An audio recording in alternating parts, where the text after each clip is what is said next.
Welcome to Empowerment Radio. My name is Dr. Friedemann, and I'm so glad that you decided to join me. Empowerment Radio is about giving you the insights, tools, and solutions to address some of the most challenging aspects of our daily lives. So sit back, relax, and empower yourself.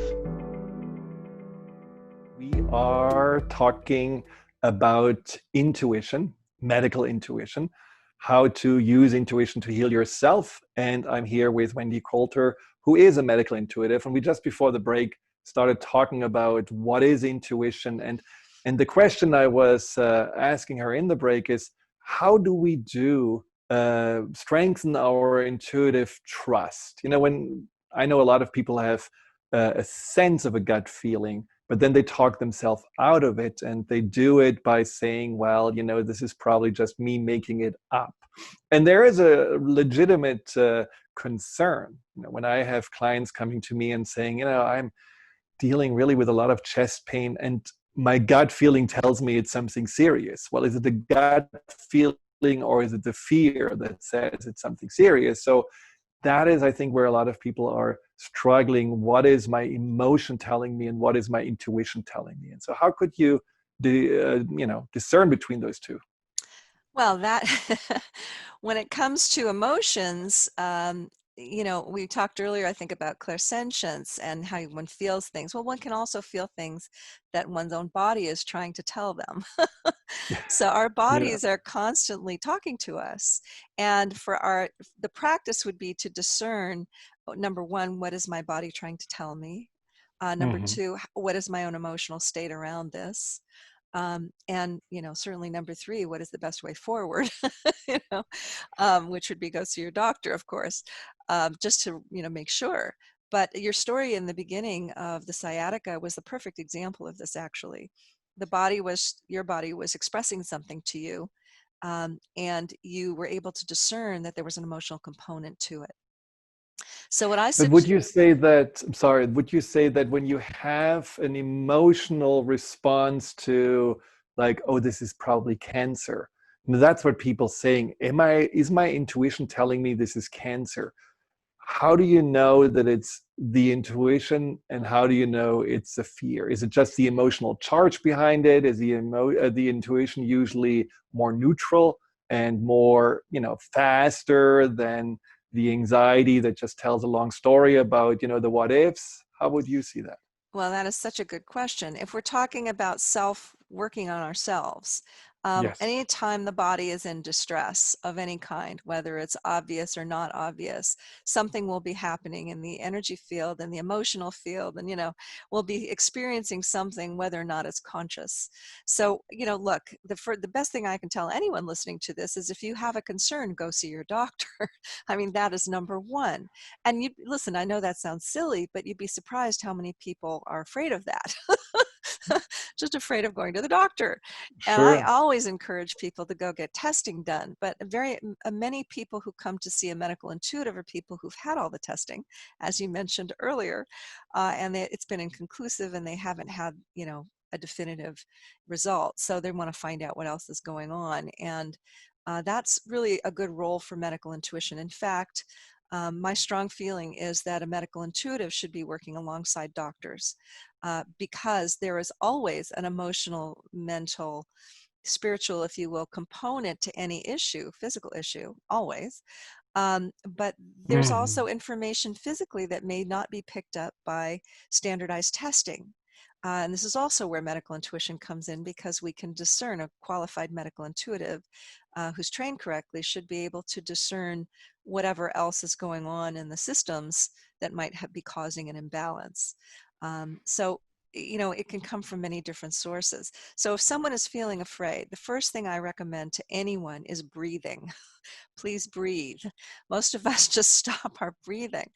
And what we want to do is just take some long, slow breaths and let that vagus nerve, which has a lot to do with how our organs function, just let it calm down. And slow, deep breaths are very good for that. And they're very simple. People discount the simplicity of it. But really counting to, let's see, Dr. Andrew Weil has something called 4-7-8 breath. I don't know if you've Hmm. heard of that, where you breathe Yeah. in for 4, hold for 7, out for 8. Sounds like a lot, but you just count, seconds. And it really works. It really does calm down the body. So you can actually think more clearly. You can feel more accurately. You can sense more accurately. That's number one. So when you are using your own intuition to quote unquote diagnose yourself, would you say that your own intuition is a different voice, a different sense than the fear Oh, that without may tell question. you something else? Yes. And by the way, I do not use the word diagnosis even when talking about myself because Quote I'm not, unquote.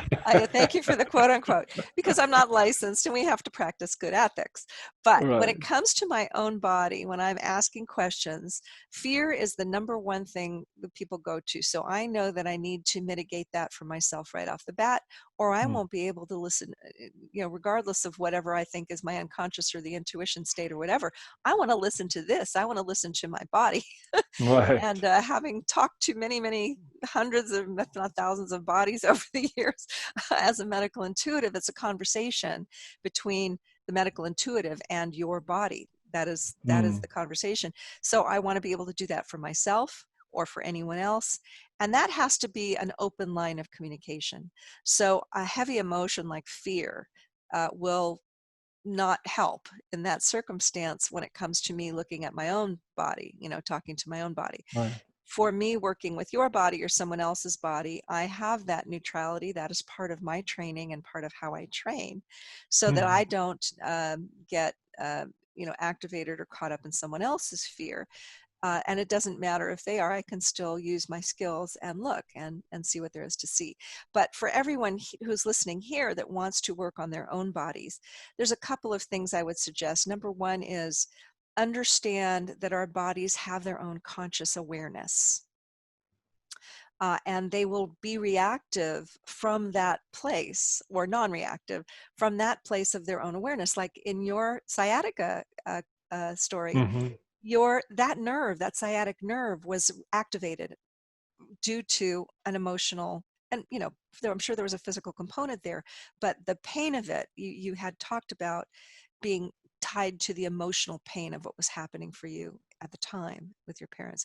And this Yes. is Yes. a very, very common experience for people. And we don't put two and two together because there's no real context for it. But that you were able to do that, that people start thinking about that, that is extremely useful. Yes, and I mean, you were working with Louise Hay, and I think you were in her whatever we call it, healing room or something In like her that. apartment. In her Yeah, apartment. which I Yeah. think is a real privilege. I mean, I'm envious, but she has like a whole system where she associates different symptoms and different parts of the body with different issues, different problems, and so I'm just wondering if you are operating similarly, or if you're seeing it completely individual, saying, well, yes, maybe in the past the spine could be about confidence, but this is not necessarily always the case. So I'm looking at much Yes. more individualized. Absolutely individualized. Blessings to Louise Hay. She did a huge service to this whole idea of my body has a consciousness and holds on to emotion. That's brilliant. And from my perspective as a medical intuitive, I don't come in with any biases, meaning I don't suggest that, because you have a shoulder pain, you're taking on the weight of the world. That may or may not be true for you or for anyone. So I don't make those associations. And frankly, if I have a bias about anything, I'm going to miss, Mm. certain anything your body wants to express to me as a medical intuitive. So I have to clear the slate, and I don't have a this equals that kind of perspective. I have whatever is showing up in your energy field and in your physical body. That's what I need to look at, and I need to have the conversation with your body about what it means. But when you are like doing this again on your own, you're, just putting your feet into the water and you want to know what's going on with my shoulder pain. Would it be helpful just to read Yeah, a little bit about what, other people found and then see if it resonates with you or not? of course, it's always helpful. But I would also say don't end it there. Don't stop it there. In fact, there's an audio free guided meditation on my website called Your Body's Wisdom, and it's Mm. designed to begin that conversation with your physical body about what is going on. Now you have to, in order to do that, you want to breathe and get yourself sort of in a calm state so that whatever your body wants to express, it can express. And you can be there to observe and listen and uh, take in the information. So that's sort of that's my perspective on how to work with our bodies rather than a list of symptoms and a list of causes. To me, it's too limiting. Now, you mentioned your website. What is your website? My website, excuse me, is thepracticalpath.com. Thepracticalpath.com. All in one And word. all one word, thepracticalpath.com. And on the website is information about my programs for wellness professionals and also my workshop, which is for anyone who wants to learn how to open up that conversation with their body for self-healing. And that's called the Medical Intuition for Healing Workshop. And that's a wonderful way to learn about medical intuition, to learn that to dialogue with your body, and to learn how to use it for self-healing practices. Fabulous. Thepracticalpath.com. So we definitely have to check this out. We will be right back with this fascinating conversation after the break. Hi, Dr. Friedemann here. Thank you for tuning into my YouTube channel. If you're interested in learning more about fear and anxiety, here you'll find guided meditations, webinars, and interviews with some of the most renowned experts in the field of empowerment. Delve into the over 230 videos and more to come every week.